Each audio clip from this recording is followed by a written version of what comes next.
vídeo, de uma forma bem resumida e simples, para não criar muita confusão naqueles que não têm muito conhecimento, vamos tratar as nações proféticas. Quem são as nações proféticas?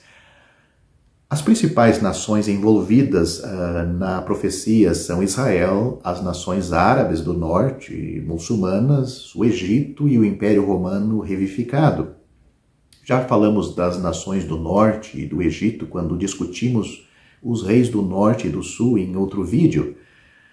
E, virtualmente, todas as profecias se concentram em Israel. No entanto, o reino mais surpreendente é a fusão das nações, particularmente da Europa, em um Império Romano revivido, que discutiremos a seguir no vídeo. A sede do poder do Império Romano estava na porção ocidental do Império, embora, na verdade, houvesse um braço oriental mais duradouro do antigo Império Romano. O Império Romano revivido ou reavivado é a forma final do quarto reino da imagem ou estátua do rei Nabucodonosor, que é detalhada para nós e interpretada em Daniel, capítulo 2, do versículo 31 ao 45.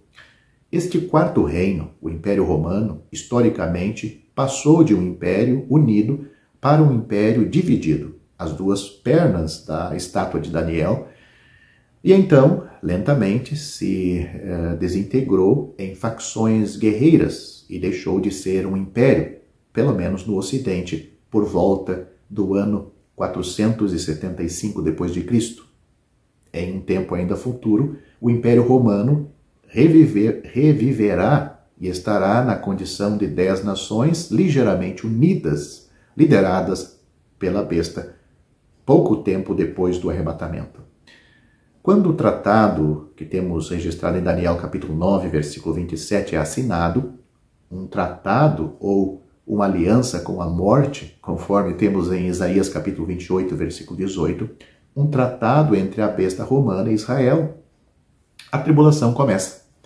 O Império Romano, reavivado, continuará essencialmente nessa condição até o aparecimento do Senhor Jesus, como mostrado pelos 10 dedos, 10 dedos dos pés feitos de uma mistura de ferro e barro, algo que temos registrado em Daniel capítulo 2, do versículo 42 a 44. O significado é força e fraqueza, estão aí combinadas. É também o quarto reino das bestas de Daniel capítulo 7, que é o mesmo reino, simplesmente retratado de uma maneira diferente. É também o reino dos 10 chifres de Daniel capítulo 7, do versículo 7 ao 8 e dos versículos 19 ao 24. É bom você ver também e ler Apocalipse capítulo 13, versículos 1 e 2 e o capítulo 17, do versículo 7 ao 12. Este futuro reino revivido faz guerra com os crentes daquele tempo até que o Senhor apareça para julgá-lo.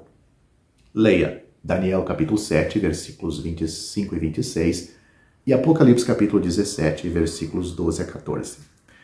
Em Apocalipse capítulo 17, do versículo 7 ao 13, o Império Romano é mencionado como um reino que era, não é e que há de vir.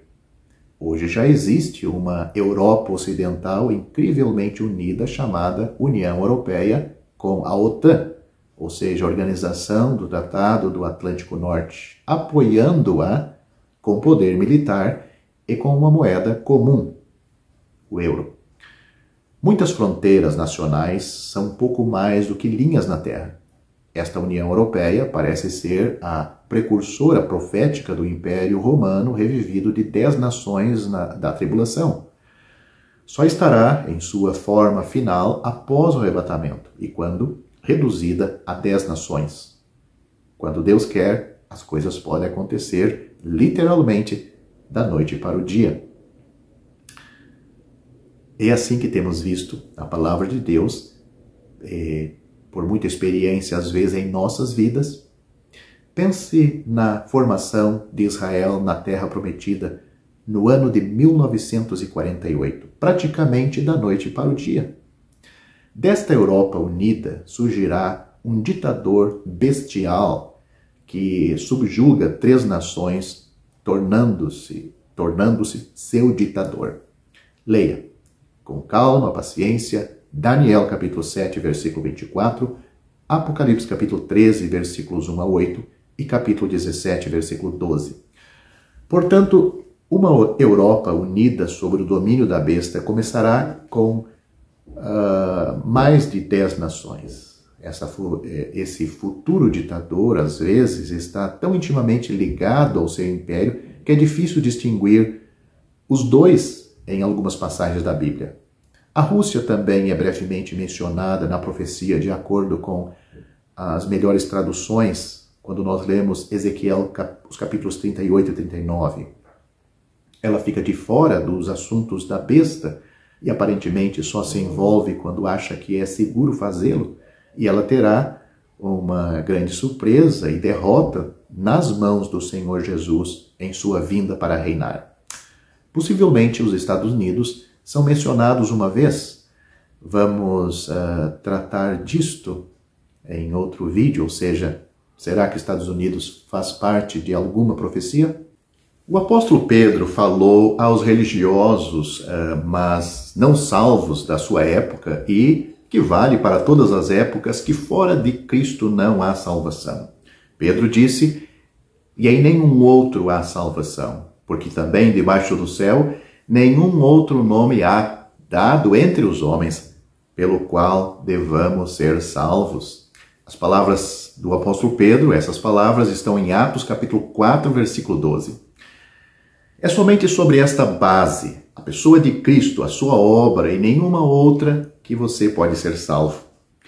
Se você deve ser salvo, então o pesado fardo de seus pecados precisa ser removido.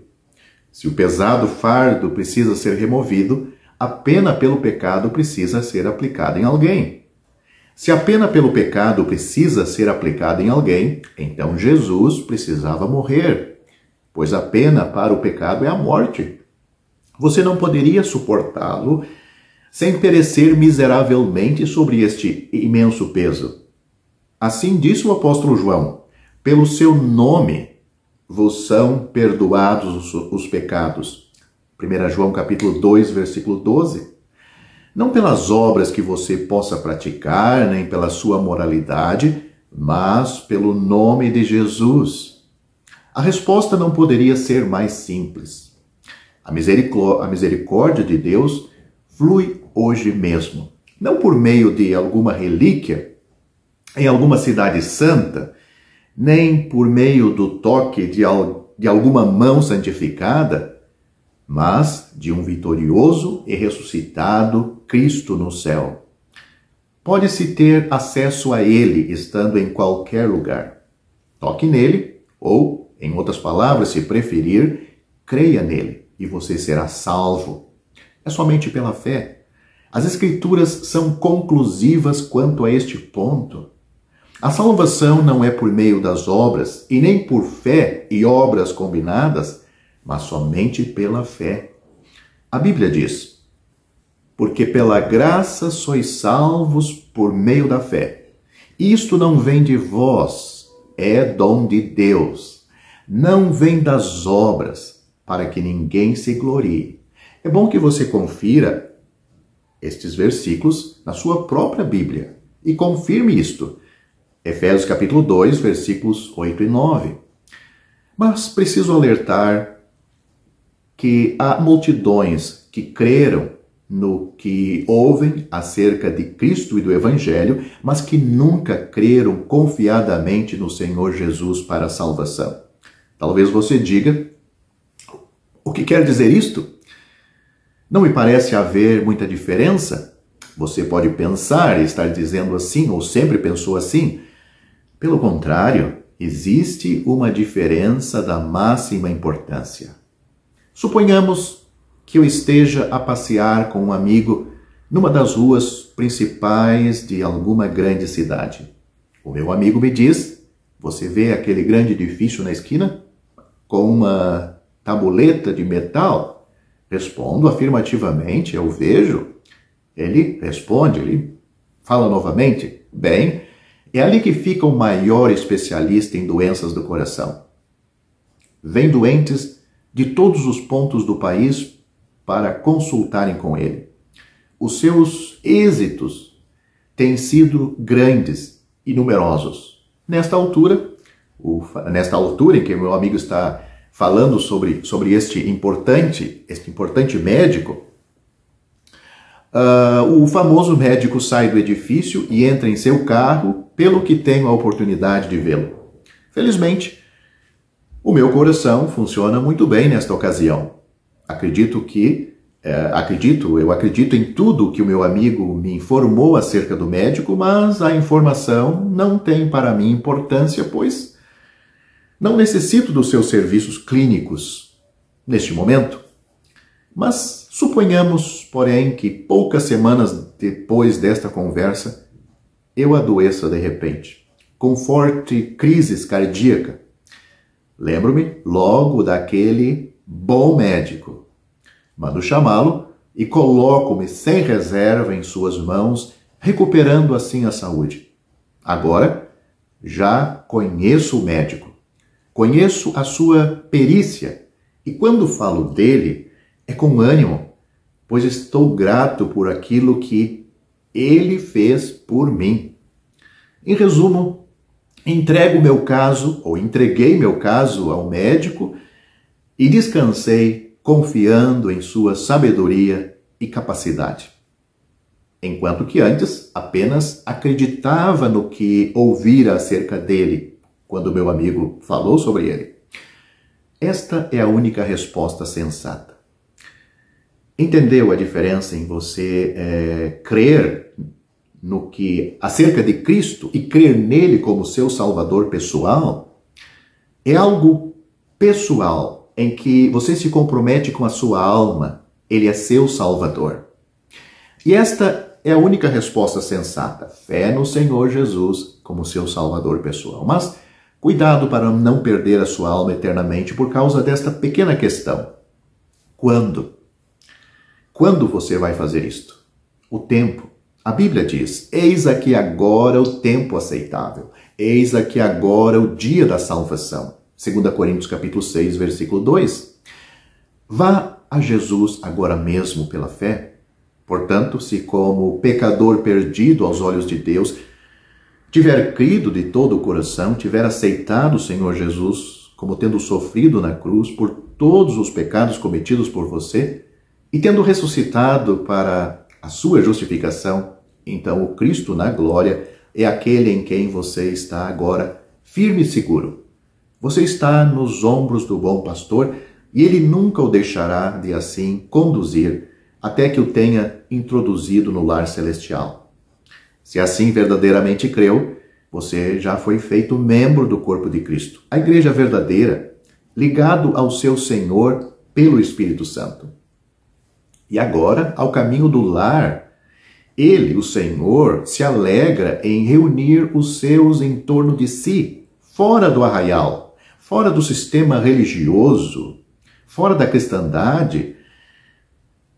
Ele reúne os seus em torno de si, ao seu nome exclusivamente, até que volte, para levar-nos todos a este lar, para estarmos com ele e sermos semelhantes a ele, por todo sempre, na glória, para o seu eterno louvor.